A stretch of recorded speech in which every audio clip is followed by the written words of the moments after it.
So Moses ministered the law. So si Moses po ang naging tagapamagitan ng Diyos sa mga Israel, sa Israelita. Kapag siya yung nakikipag-usap ng bundok, pagkatapos sasabihin niya kung ano yung kalooban ng Diyos para sa kanila. No, siya po yung nagdala ng mga 10 utos. No? Yun po yung history. Ngayon po, Jesus is the minister of the true tabernacle. Siya na po ang ministro ng tunay na tabernakulo. True tabernacle which the Lord preached not by man. Ito pong tunay na tabernakulo, Diyos mismo ang nagtayo. Kung paano si Moises ay pinagtayo ng tabernakulo ang Diyos, ang sabi nga po, ito'y anino ng mga bagay na nasa kalangitan. Yan po yung pinigayahan ni Moises. Yan. Kaya pupunta po tayo sa verse 8. Dahil nabasa natin sa verse 7, no? Na kung ang unang tipang yaon ay naging walang kakulangan, ay hindi na sana inihanap ng pangangailangan ang ikalawa. Kaya ito po yung kasunod na verse. Sa verse 8, no? Pinapakita ko rin po sa inyo yung nasa Jeremiah chapter 31 verse 1. Dahil dyan po kinuha o kinote yung sinasabi sa Hebrew chapter 8 na mga talata. Kaya kumbaga ito po yung set ko noong nakasulat sa propeta Jeremiah. Pag sinabi pong Septuagint, ito po yung Greek version. Kasi po, ang Old Testament ay napasulat sa Greekang Hebrew. Ngayon, kinote po ito ng author ng Hebrew sa lingwaheng Greek. Ito po yung Septuagint. Kaya po, pinapakita ko po sa inyo yung mga talata. Sapagkat sa pagkakita ng kakulangan sa kanila, ay sinabi niya, narito, dumarating ang mga araw, sinasabi ng Panginoon, na ako'y gagawa ng isang bagong pakikipagtipan sa sambahayan ni Israel at sa sambahayan ni Juda. No? Yun po yung naging tugon ng Panginoon dahil nakakita ng pagkukulang. No? Nakitang hindi walang kakulangan yung unang tipan, ang sabi ng Diyos, ako'y gagawa ng isang bagong pakikipagtipan sa sambahayan ng Israel at sa sambahayan ni Juda. Eh ngayon, ang tanong, ano nga po itong bagong pakikipagtipan na gagawin ng Diyos? Ano nga po ito? Yun ang tanong natin. Sa verse 9, nakasunod po na talata, ayan po yung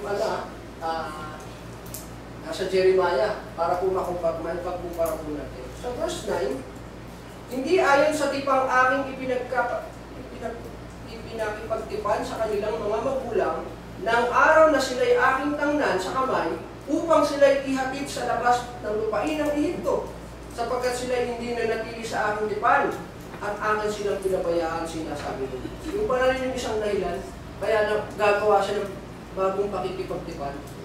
Isa yung dahilan na mayroong pagkukulang. At ito rin isang dahilan, hindi na natili ang mga Israelita sa panahon na ito na gawin o gampanan yung tipan na ipinagkatipan sa kanilang mga magulang.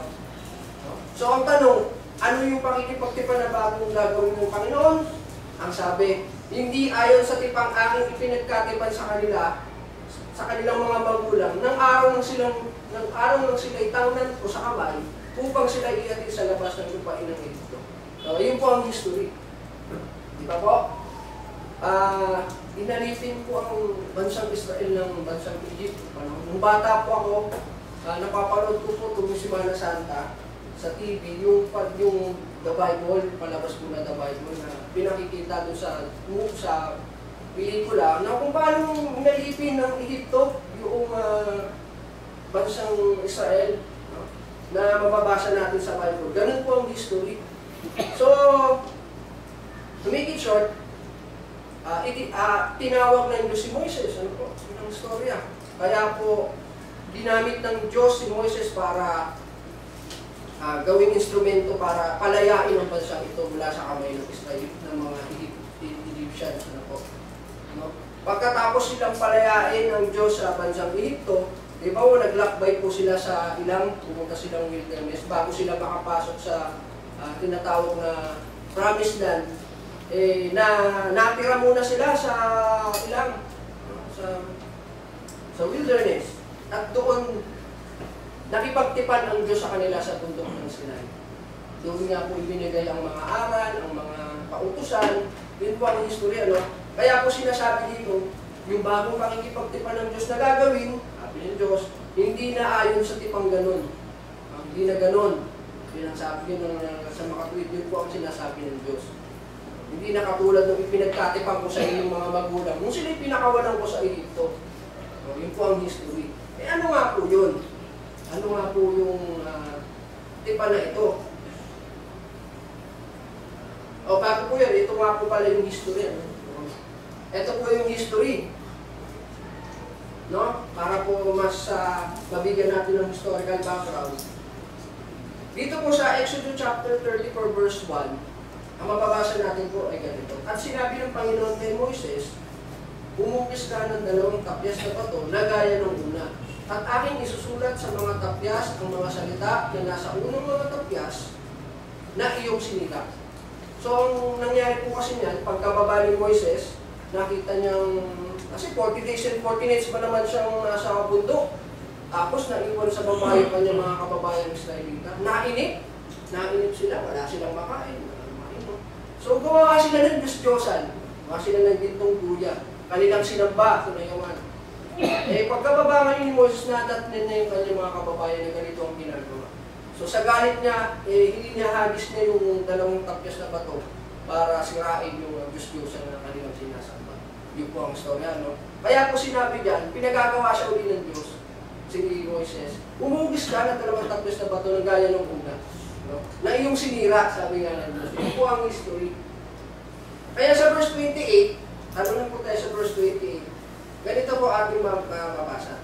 At siya'y natira doon kasama ng Panginoon at na 40 araw at 40 gabi. Hindi man lamang siya kumain ng tinapay o kumain man ng tubig. At isinulat ng Diyos sa mga tapyas po ng bato, ano? Ang mga salita ng tipan, ang 10 utos.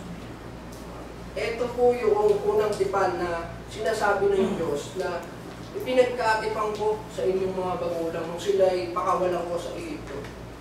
Ito po yan. Ang sabi, hindi na gaya nito. Hindi na po ganito ang bagong pakikipagtipan ko. Yun ang sinasabi ng Diyos dito.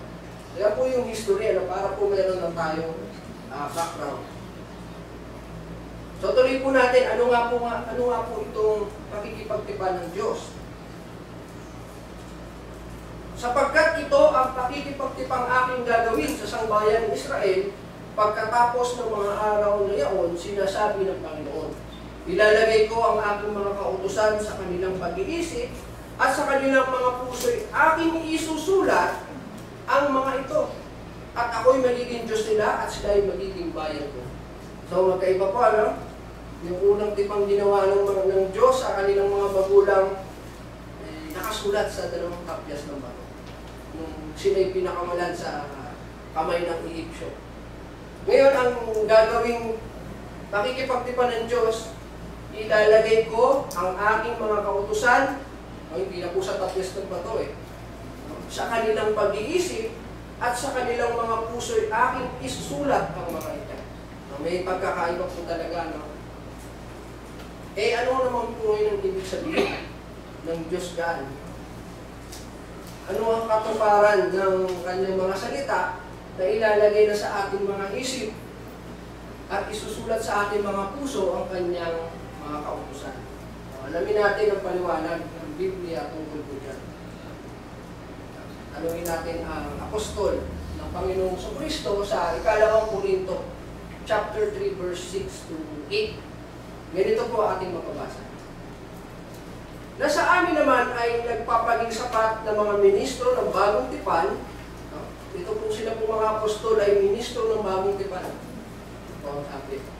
Hindi ng titik, kundi ng Espiritu, sapagkat ang titik ay pumapatay, datapat ng Espiritu ay nagbibigay ng buhay.